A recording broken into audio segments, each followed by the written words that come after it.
is a very special occasion and a very special location. I know many of you. My name's Dave Hellman.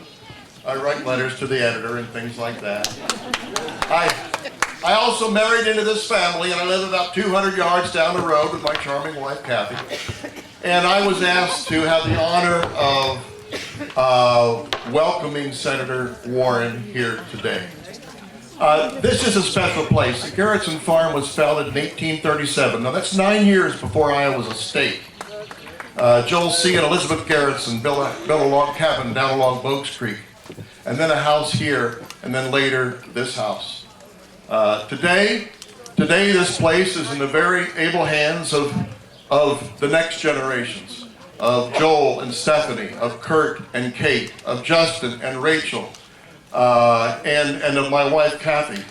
And many of you know my brother-in-law Bob and my mother-in-law Joyce. Let's thank them for being our hosts.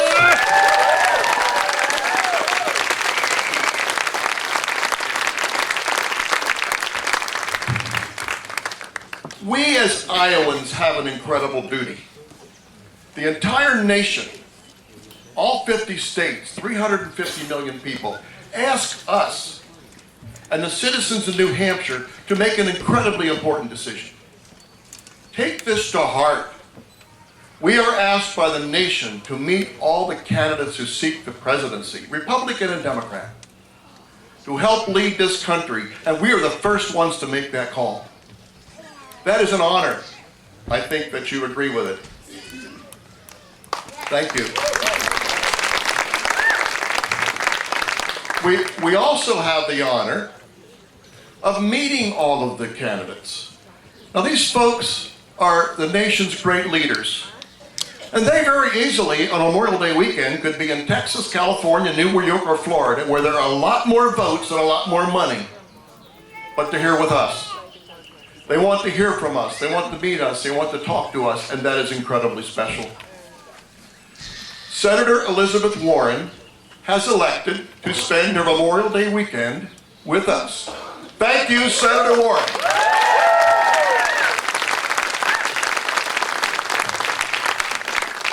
Senator Warren, in her record in public service and scholarship, is very, very special.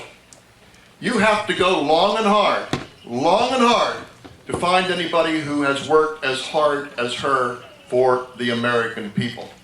She's had a busy weekend. She began in Newton, on to Oskaloosa, over to Ottumwa, down to Fairfield, and here tonight on to Burlington for a town hall tomorrow.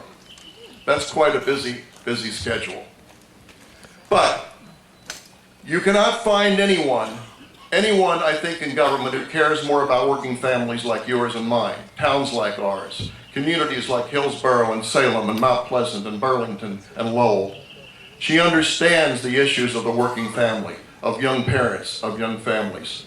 And if you look at her record of public policy, and I urge you to check the website, elizabethwarren.com, or pick up this issue of Time Magazine, okay? If you haven't seen it.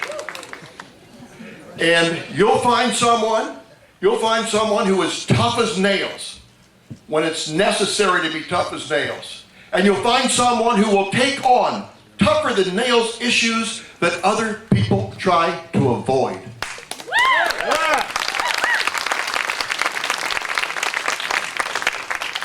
Friends, born and raised in the great state of Oklahoma, now a senator from the great state of Massachusetts, and here today in the great state of Iowa, United States Senator Elizabeth Warren.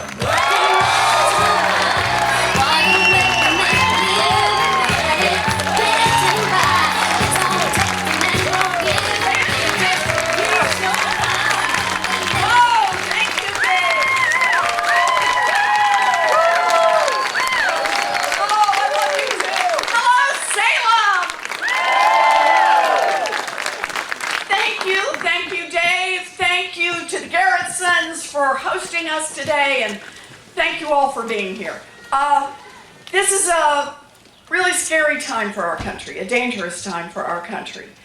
And what happens in 2020 is going to set the direction for this nation for generations to come.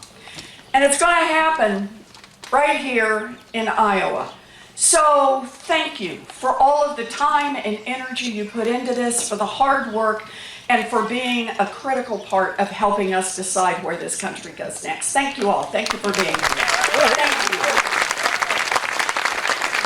So I thought what we do today is I just tell you a little bit about myself, about why I'm in this fight, and then we'll take some questions, and then if anybody wants to, we'll stay and do pictures. So for anybody who wants to do that. I'm here today, by the way, with my sweetie of 30 plus years. My husband Bruce, guy in the blue shirt over there, has got his hand up.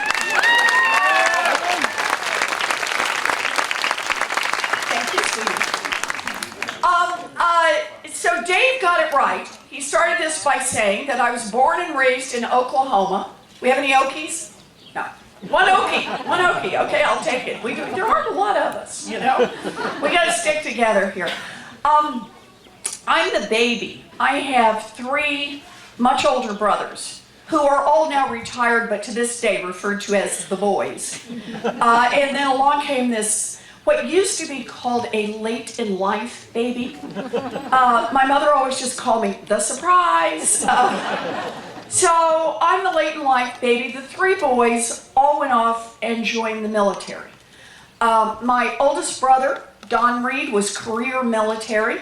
He spent about 5.5 years off and on in combat in Vietnam. We were very lucky to get him back, and thinking about that on Memorial Day weekend.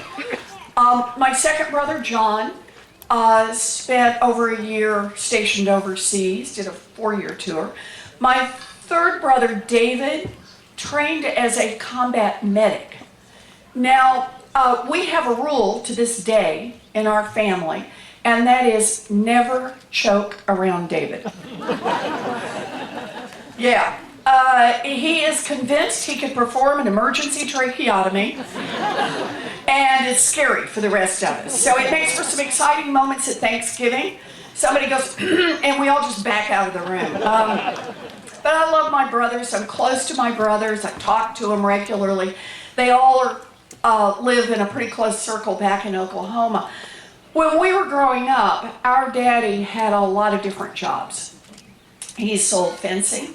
He sold carpeting. He sold paint. He sold housewares. And when I was in middle school, the boys were all gone by that point, and my daddy had a massive heart attack. And we thought we were going to lose him. He pulled through, but he couldn't work for a long, long time. And I remember when we lost the family station wagon, and how at night my mama would tuck me in and give me a kiss goodnight and leave, and that's when they'd talk. And of course, that's when I'd lie there and listen. And that's where I learned words like mortgage and foreclosure. And one morning I walked into my folks' bedroom, and laid out on the bed was the dress.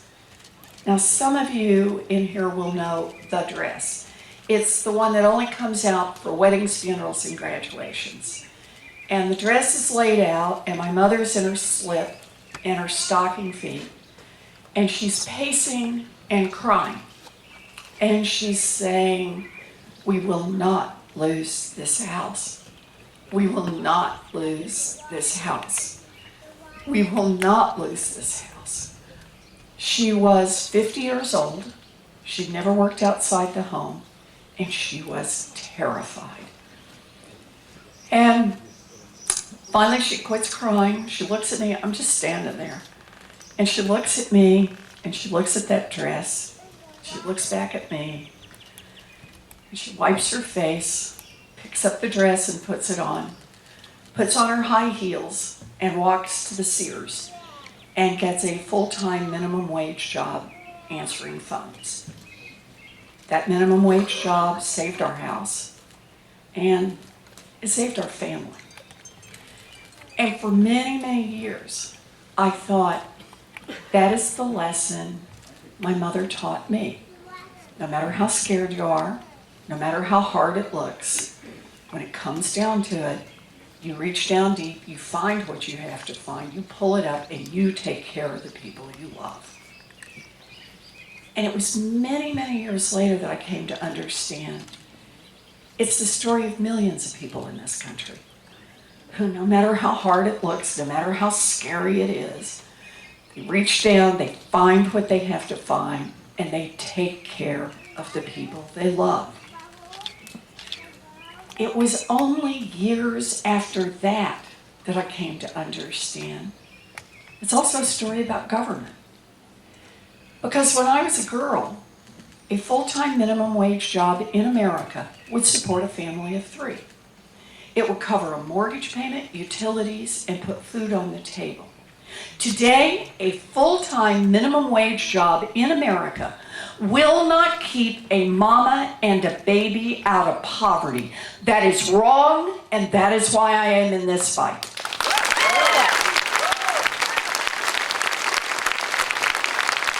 And understand this, that's not an accident. It's not something that just happened over time. It's a difference about who government works for, who it thinks it owes an obligation to. So back when I was a girl, you can go back and look at the records. The folks in Congress, every time they considered the minimum wage, asked this question: what will it take a family of 3 to survive? What will it take them to get a toehold in America? A place where they can build something, where they can build some security going forward.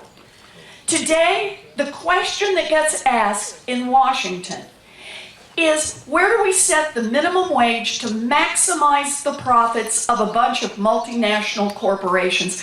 Well, I don't want a government that works for a bunch of multinational corporations. I want one that works for our families. Yeah.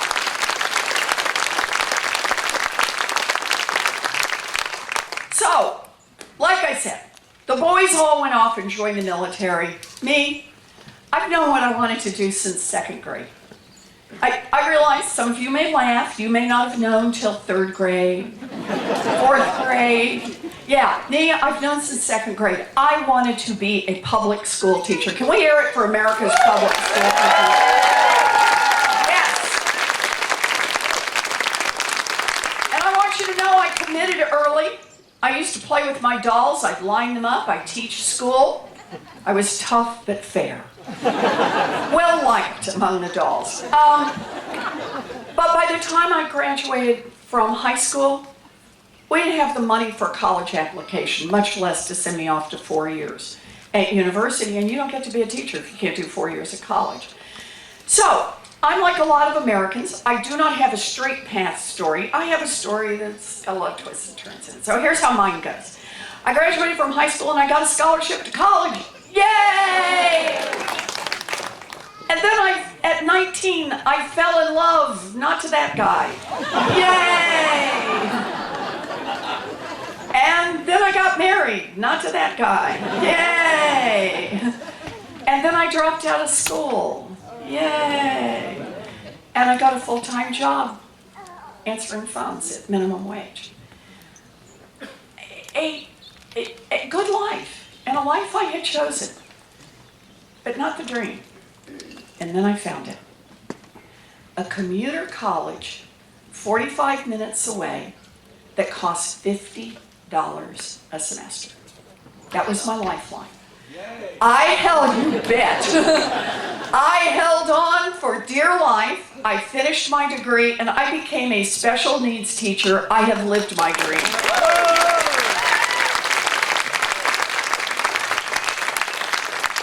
I love that work. I don't know if we have any special needs teachers in here, but you'll back me up on this. It is not a job, it is a calling, right? I love that work. And I probably would still be doing it today, except more twists and turns in the story. By the end of the first year, I was visibly pregnant. And back in the day, the principal did what principals did. Congratulated me, showed me the door, and hired somebody else for the job. So there I am. I'm at home. I got a baby. I can't get a job. I don't know what I'm going to do. And I get this crazy idea. I'm going to head off to law school. Find a public law school, $450 a semester. tear off to law school, baby on hip, spend 3 years in law school, graduated, visibly pregnant. You will discover a pattern to these stories. And practiced law for 45 minutes.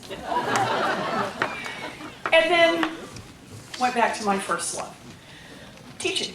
I traded short ones for tall ones and taught in law school. And I always taught about money. So it's been contract law, commercial law, corporate finance, economics, bankruptcy law, always in the area of money, because there was always one central question that I've worked on. And that is, what's happening to working families in this country? Why is America's middle class being hollowed out? Why is it that people who work every bit as hard as my mother worked find today that the path is so much rockier and steeper, and for people of color, even rockier and even steeper?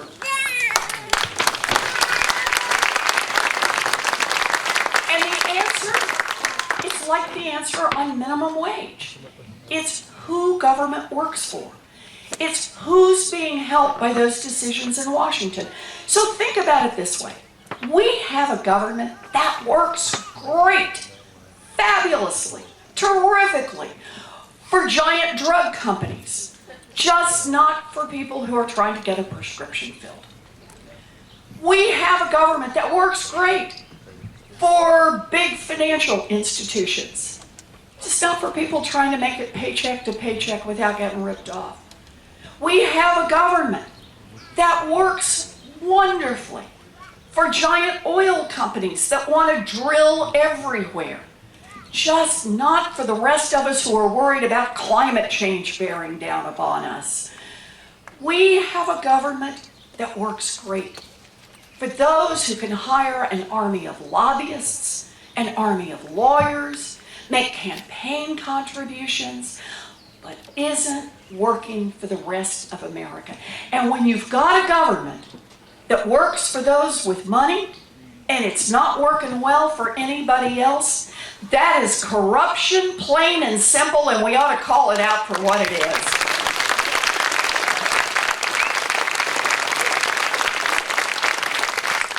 Corruption. And understand this, it touches every decision that gets made in Washington. Whatever issue brings you here today, whatever is the one that gets you up in the morning, keeps you worried at night, if there's a decision to be made in Washington, I guarantee it gets influenced by money. It gets shaded, it gets shaped, it gets moved over, it gets an exception carved out, one after another after another. And here's the deal. I'll give you an example of this. So back in the 90s, you actually go back and read, our Congress was starting to realize there's a problem on climate. They're starting to pull the data in. It's not perfect. They don't have it where they have it now, but they're starting to pull it in. They said, there's a problem on climate, and we better think about making some changes. And here's the deal. They were working together, Democrats and Republicans, because nobody wanted to see a crisis on down the line. And then along come the Koch brothers. I see you've heard of them. So here they are. These are the brothers who make their money on fossil fuels. They're joined by the oil companies, right? By some of the big polluters. And they basically say to each other, wow, if Congress gets serious about this climate thing, that's going to cut into our bottom line. We're not going to be able to make the same kind of profits. It's not going to work the same way for us. So they have options, right? What do? They could invest in carbon capture. How do you pull the carbon out of the air? How do you pull it out of the water? How do you clean up the air and the water? Nah. They could invest in moving to renewables, to biofuels, to clean energy, away from carbon-based. They could. They could make that investment. Nah, they don't do that. Instead, they make a different investment, a very profitable one. They invest in politicians. They invest in Washington. They invest in getting our government to do nothing. And the ways they do it. Yeah, it's campaign contributions, it's lobbyists, but the one that really gets me, it's the bought and paid for experts. The people who came and said, oh, climate change, maybe yes, maybe no, not everybody agrees. Why? Not because these guys didn't understand about climate, they know the science, but you get in there with that nonsense about, oh, we'll see how much dust we can put up, and it builds an umbrella over every politician who wants to keep taking money from the oil companies, who wants to keep taking money from the Koch brothers and do absolutely nothing. You want to understand the climate crisis that we face today? It's 25 years of corruption in Washington that made Washington do nothing. Yep. So here's the deal. And like I said, we could take this through one industry after another industry after another. What are we going to do about it? The time where we just say, you know, we'll do one statute over here or one clever idea there, it's not going to work that way. We need big structural change in this country. Big structural change. And let me talk about the very first part of that. We need to address the corruption head on. Just go straight after it. Yes. Now here's the good news. Think about it, corruption's in a lot of places in Washington. Money flows through that place. I have the biggest anti-corruption bill since Watergate. That's the good news. Here's the bad news. We need the biggest anti-corruption plan since Watergate. Okay, so there we are. But it's got a lot of pieces to it. Let me just give you some samples out of it. First one, end lobbying as we know it.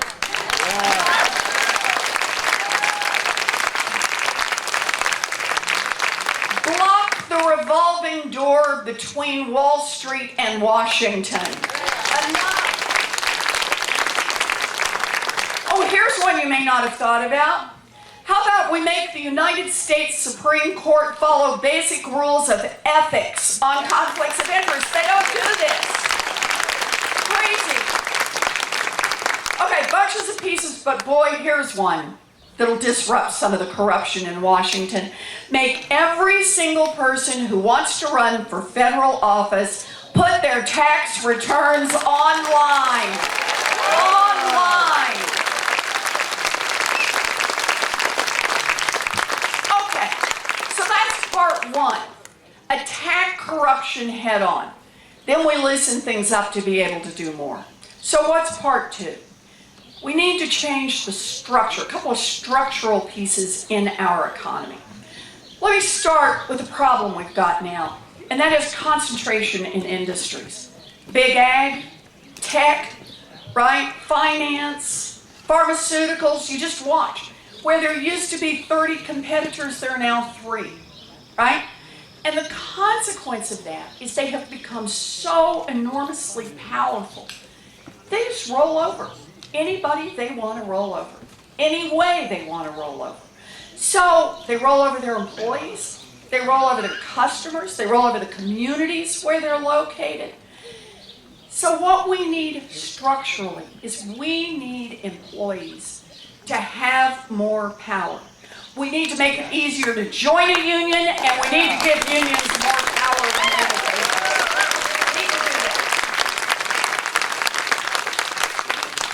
one way we restructure the economy. Let me talk about a second way. I want to see us pass a wealth tax on the top 1/10 of 1%.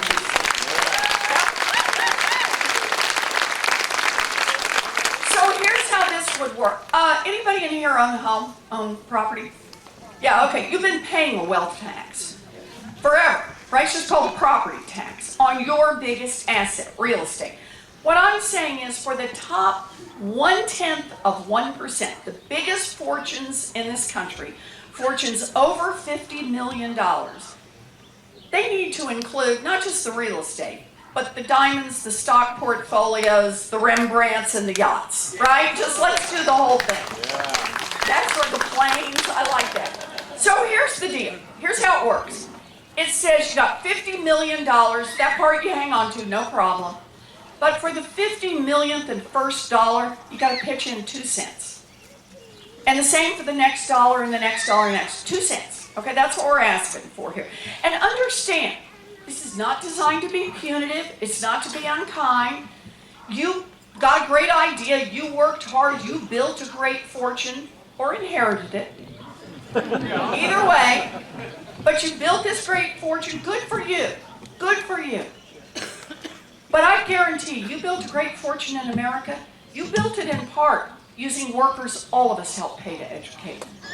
You built it in part getting your goods to market on roads and bridges all of us help pay to build. You built it in part protected by police and firefighters all of us help pay the salaries for. So we're saying to you, when you make it super duper big, that top 0.1%, that more than $50 million in growing, when you make it that big, put in 2 cents so everybody else in this country has a chance to make it.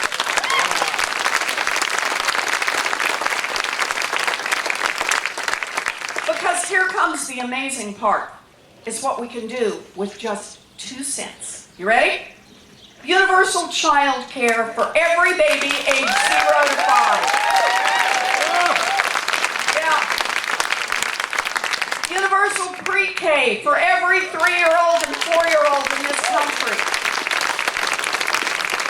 Raise the wages of every child care worker and preschool teacher to a professional level where it should be. All of those and more. And more. With that same 2 cents, we can also provide tuition-free technical school, 2-year college, and 4-year college for everybody who wants to get an education. And I'm still not through. There's one more piece. In addition to all of that, we can cancel student loan debt for 95% of the people who've got it. About that. 2 cents. It tells you how bad out of whack this economy has become. That a 2-cent wealth tax will do all of that for us. So, that's the second part. Is part 1, attack the corruption head on. You've got to knock these guys back. Part 2, a couple of structural changes in the economy. One about workers and one about just everybody pays a fair share into this. Part 3, we got to protect our democracy. We got to work harder to protect our democracy. Democracy is not a machine that will go of itself. So here's a couple of key ideas. The first one, we need a constitutional amendment to protect the right of every American citizen to vote and to get that vote counted.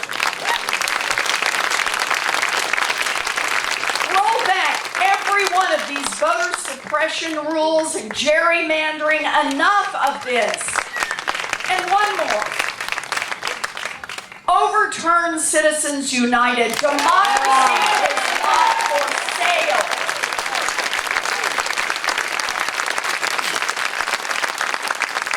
So there it is.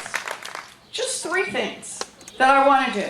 Attack the corruption, make a couple of structural changes in this economy, and protect our democracy. And understand that for me, those 3 things are tightly related to each other. I think of this as opportunity. Who's going to have opportunity in America? Is it just going to be kids born into privilege? A narrower and narrower group every year? Are we a country that's going to invest in opportunity for all of our kids? Opportunity to get a good education. Opportunity to get a good job. Opportunity to be able to start a business. Opportunity to be able to move back to the farm without having to deal with student loan debt. Opportunity. Opportunity to save up and buy a house, to start a family. Remember, it means something different to everyone. I'm a special needs teacher. Opportunity may be the chance to live independently. But for me, the heart of this whole thing is opportunity. Because it's personal for me. My daddy, He ended up as a janitor.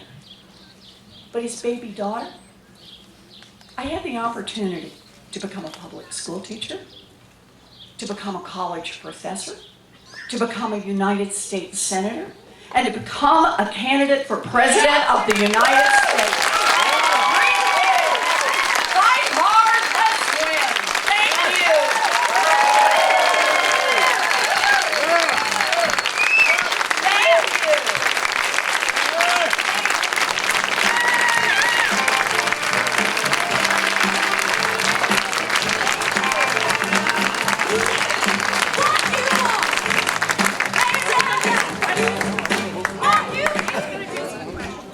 We'll do some questions here.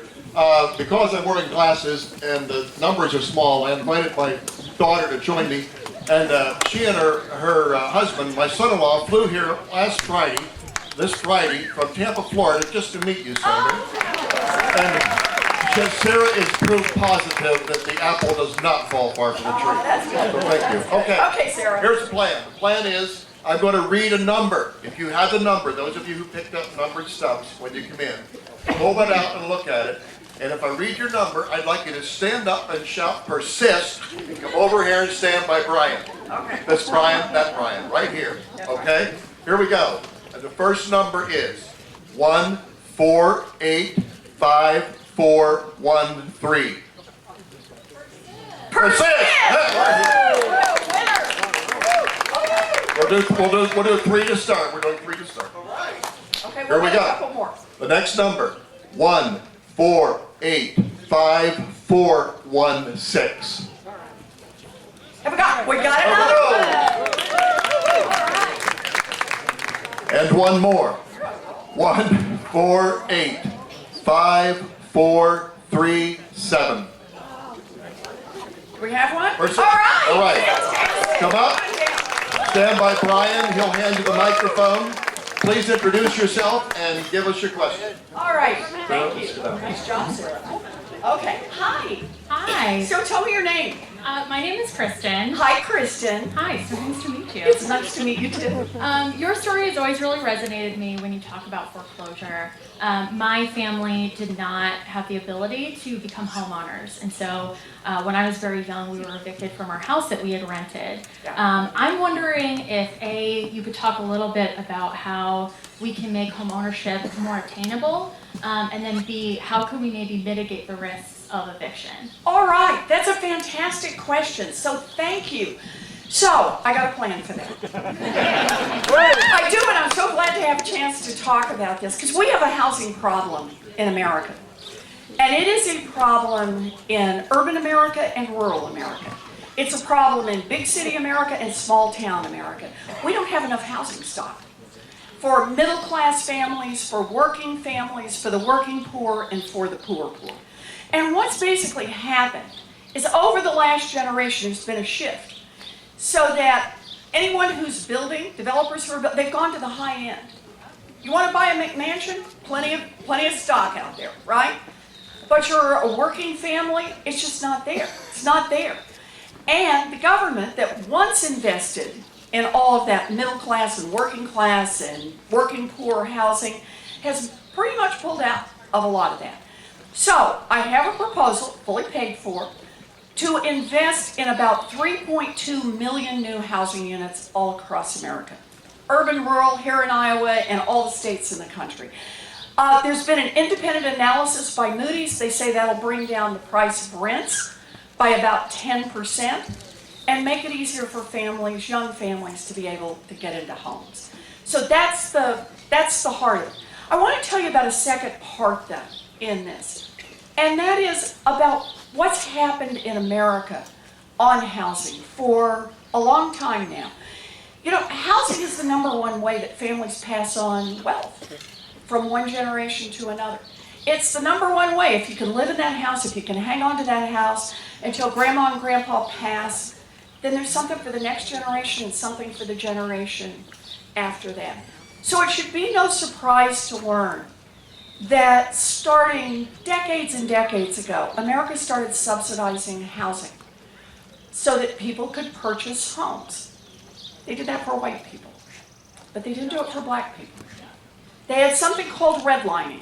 And they said, we'll help subsidize housing, help people get mortgages, except when you live in these areas. In any areas where there were people of color, they just cut them out.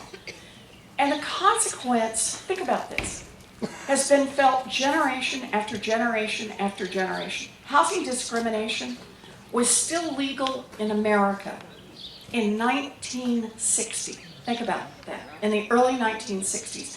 And at that point, the gap between white homeownership and black homeownership was 28 points. And that just shows up in every statistic you see about how people build wealth over time. So here's a story about how law matters.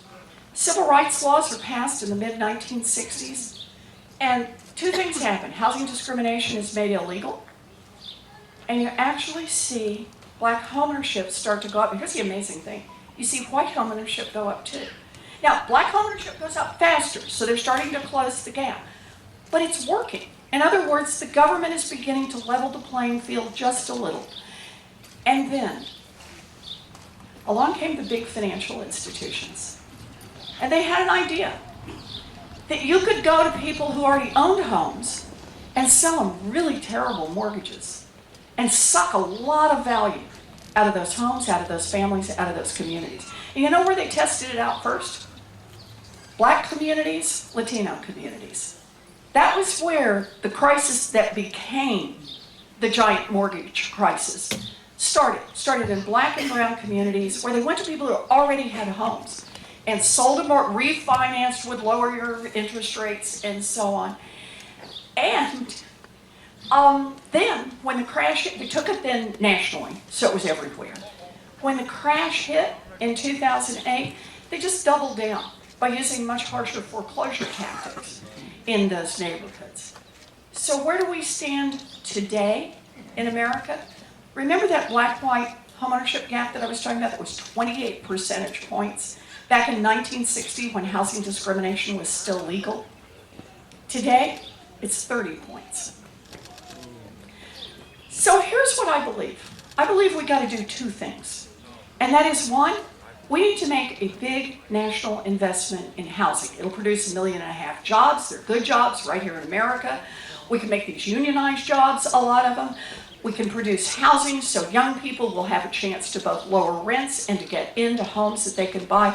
But we also need to address the racial aspect of what we have done as a country and be willing to own up to it and say we're going to make change. So my housing bill specifically identifies people who lived in the formerly red line districts get a little help for getting into a home so they can also have a chance to start building some wealth. So that's what the housing proposal is all about. I hope you find it valuable. But, over here. I lost my note. There she is. Hope you find it. I was looking at the mic. Thank you. Thank you, Kristen. Yes. Hi, my name's Hi. Jessica. Hi, Jessica. I'm from just a couple miles down the road from Yep. a farm, actually. Yep. And I just graduated from Iowa State in political science. I see that t-shirt. So did you really just graduate? 2 weekends. 2 weekends ago? Are you still celebrating? Is this part of it? Here we go. Well, I'm Okay. taking a break, so. Okay, good for you, Jessica. Okay. I don't mean to, yeah, you hear me? Was that your dad yelling, get a job? Man, tough. This is a tough audience. Wow. Okay, Jessica, I'm still with you. Okay. Okay. So my question is Sure. about unity and Yes. bipartisanship. Yes. Because you've talked a lot tonight about fighting and fighting for the causes Yep. we believe in, which I think there's definitely a time for fighting. But I think part of that fighting will require us to work with people that we might be fighting against in some places. So, as president. Oh, I like that. Say it again. As president. There we go. Okay, Jessica. As president, what would you do to promote unity and bipartisanship in Congress? Okay, so that's a great question. Let me start with this. Remember I started with my brothers? Those 3 boys? One is a Democrat. Yeah, do the math, right? But we share a lot of the same values. We both, all four of us, want our kids to do well. We want them all to get health care without going bankrupt. We want them to be able to get a good education without getting crushed by student loan debt. We want them to be able to buy a home. These are things we can agree on. So here's how I think about this. When I think about fighting, I think about what we're fighting for. We're fighting for an opportunity. We're fighting for a chance. And let me give you a really specific example on this. Student loans. 45 million Americans have student loan debt. Think about that. Graduate today from a state school, more than 70% have to take out debt to be able to make it there. It is crushing an entire generation. It's changing people's plans on what they can and can't do. And by the way, even if you don't know someone who has student loan debt, even if it's not your child or you, it's affecting you because it affects this economy. We've now had reports out of the Treasury Department, out of the Consumer Financial Protection Bureau, out of the Fed, that say that student loan debt is holding back our economy. Young people who can't buy homes. Young people who can't move out of their parents' homes. Young people who can't, oh, here's one, start their own businesses. Or move to small towns. Or go into farming, places where you can't count on being able to make that student loan payment every single month. It is distorting our entire economy. Plus, you've got this fundamental question. What kind of a country doesn't invest in its own kids? That's our future. We should be investing in our kids. So now I'm going to bring it to your point, Jessica, and that is the unity point. I'm going to fight for a wealth tax on the top 1/10 of 1%. And one of the things we can do with that wealth tax is we can get rid of student loan debt, right? A lot of it. We can cancel debt for about 95% of the folks who've got it. And by the way, anybody who has student loan debt wants to check it out, go to elizabethwarren.com/debt, and you can put in how much student loan debt you've got, how much you're making, because people who are making a whole lot of money won't get any help. But everybody who's not is going to get a lot of help from this. But here's the core. So far, I've had this thing up for, I don't know, a couple of weeks. More than 250,000 people have gone to check it out, to test it out. Because student loan debt is not just a Democrats' problem. It's Democrats and Republicans who've got that student loan debt.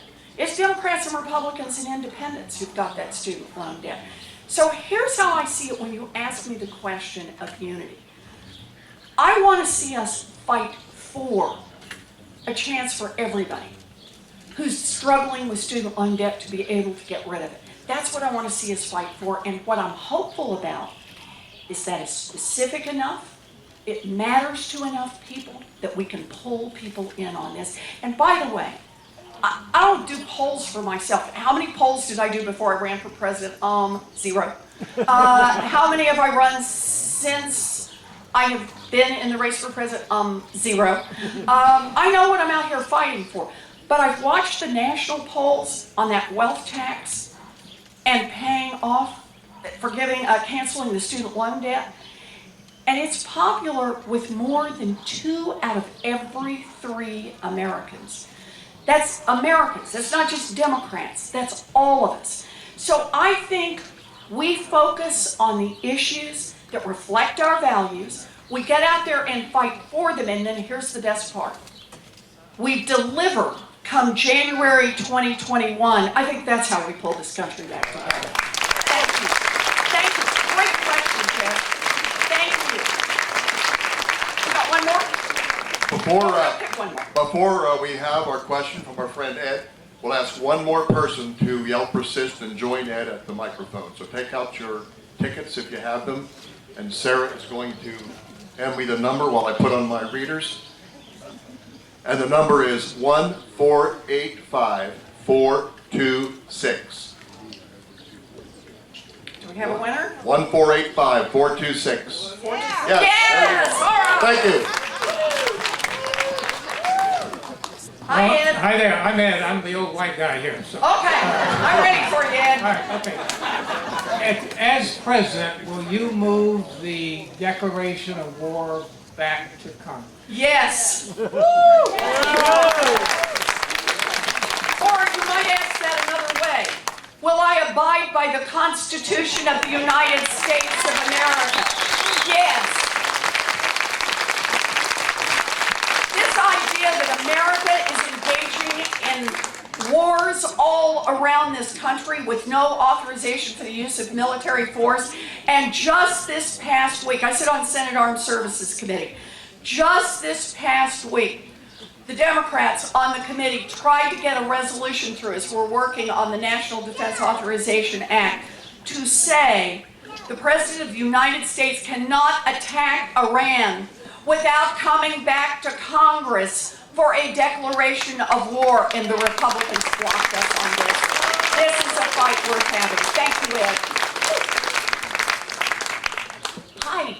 Hi, Tell me your name. my name's Anne Marie. Hi, Anne Marie. It's good to see you. Thank you. It's great to see you. I'm actually visiting from Wisconsin. Wisconsin. Right. Right? Woohoo. So Kurt Okay. Harrison and I went to college together. Ah, okay. It's really wonderful to be here. And I have to, first of all, thank you because you persisted. Y'all are here persisting. You know? And I have to tell you, my girlfriends and I just admire that so much. And it keeps us positive and hoping every day. Yep. These past, it's hard to count them. I know. days. I know. So, I'd love to hear from you for the dissenters in the crowd, those Yeah. that maybe have been raised with very conservative family values, very strong ties to religion, very Republican upbringing. What are the things that help illustrate and speak to that need to come together and have a different perspective? I feel like there's so much that falls to things that are hard to overcome, especially regarding religion. And I'd love to help illustrate and give them a story to come on board with. That's a good question. I like that. So let me try. Okay? And let me start with the fact I was a 5th grade Sunday school teacher.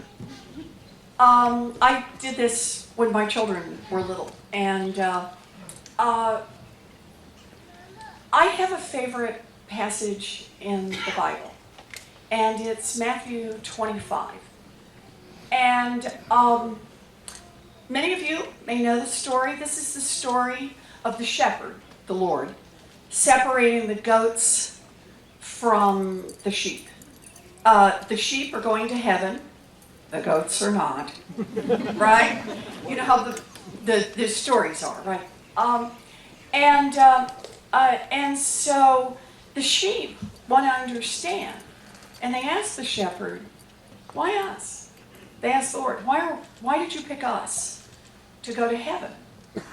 And the answer that the Lord gives is, I won't get to do it all, but I was hungry and you gave me food. I was thirsty and you gave me drink. I was naked and you clothed me. I was in prison and you visited me. Sick and you comforted me. And the sheep say back to the shepherd, but we never saw you. I never saw you there. And the shepherd says, inasmuch as ye have done it unto one of these, the least of thy brethren, ye have done it unto me. Now, I think what that story means is it means two things. The first is there's value in every one of us.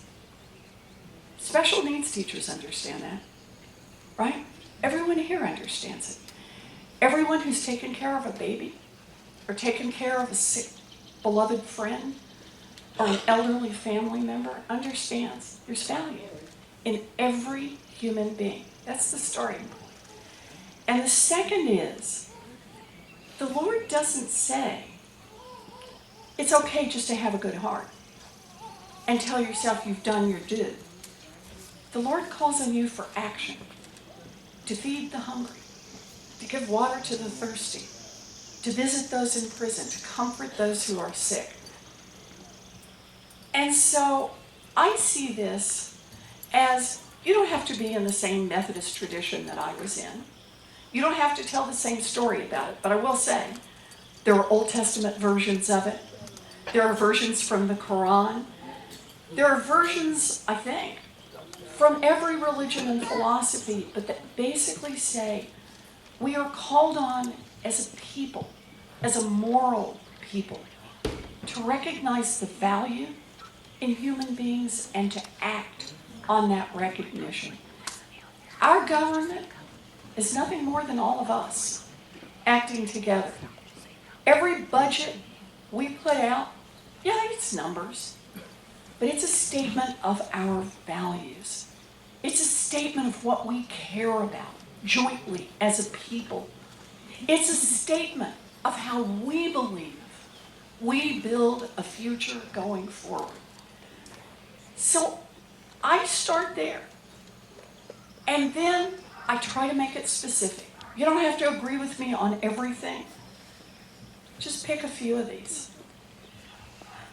Democrat and Republican, conservative and liberal, pretty much everybody gets it. Washington is not working for folks who don't have money. It's just not. And you get a lot of nodding on. This is not a hard sell to make. And the second one, talking about the importance of some changes in our economy so that the very, very richest pay just a fair share. Like I said, this is one, it's not 100%, but it's a big majority in this country that think that's right. That gives us a place to build from. It gives us a good place to build from. And talking about our democracy, this is one for which I say, how dare you? This is the Constitution that our ancestors fought and died for, and put that out there, and generation after generation has gone to war to protect.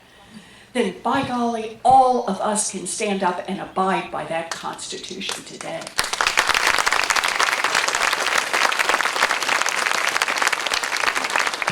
We've got these four pieces to build from. And look, it's not going to be easy, but understand this. We want to make real change in this country.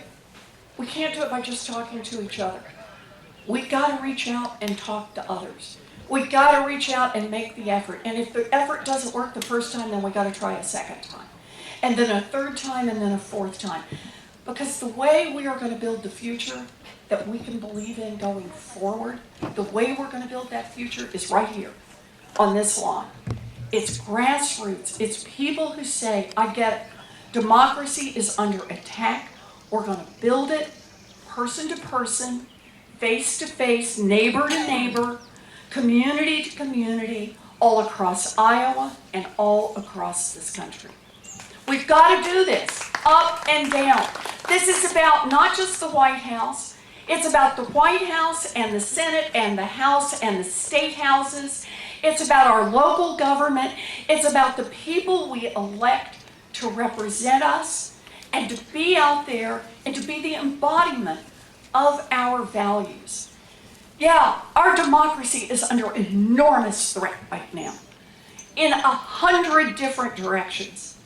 But this is the moment when we have the chance to reinvent this democracy, to make it a democracy that works not just for a thin slice at the top, but to make it a democracy that works for everyone. In fact, let me just finish this by saying, because it's a great question, let me just finish this by saying, you know, I know that what I'm asking for is hard. And I know I'm not doing it the traditional way. I should be off with millionaires this weekend, right? Scooping up money for big TV ads down the line. But this moment is an urgent moment. And I believe that the way we're going to do this is the hard way, the personal way, the way that's going to stick, the way that's going to build that grassroots movement, the kind that holds, the way that's going to build a coalition that works not just in 2020, but works to start making real change in January 2021. That is our job. I talk about plans because it's got to be not just that we go to Washington in order to talk about change, but we go to Washington to make change. That's the idea here. I started in Iowa. I started in Iowa, it's been almost 5 months ago now that I've been doing this in Iowa. And I went back to Washington after the first week I spent in Iowa. And one of my colleagues in the Senate came up to me and said, I followed what you did in Iowa this weekend. You talked about a lot of stuff and it's too hard. It's too complicated. I mean, I appreciate what you're trying to do, but this is just too hard, what you're asking people to do, the way you're trying to build this thing. And it's too hard, the kinds of things you want to fight for. Ask for something easier, ask for less, compromise more, smile more. And I remember thinking, I thought, but this is what we need right now. I remember thinking, what do you think they said to the abolitionists? I'm right here on the Underground Railroad, right? I've been traveling that today. What do you think they said to the abolitionists? They said, now is not the time. I like that. They said, quit, give up. It's too hard. What did they say to the suffragettes? Too hard. Quit now. What did they say to the early union organizers? Too difficult. Just quit now. To the foot soldiers in the civil rights movement, quit now. It's too hard. You'll never get this done. To the LGBTQ activists who wanted equal marriage, quit now. That is not going to happen. And yet, none of them quit. They got organized. They fought back. They built a grassroots movement. They persisted. And they changed the course of American history. We have that chance. Get in this fight. Let's persist. Dream big. Fight hard. Let's win. Thank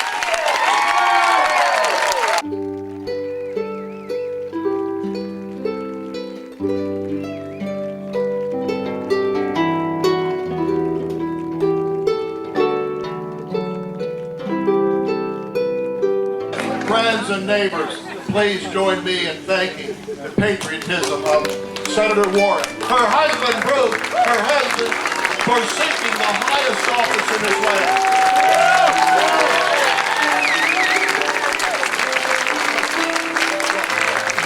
Okay, the senator's going to head off to Burn tonight, but she's willing to stick around and get pictures. So what, if you'd like a photograph with the senator,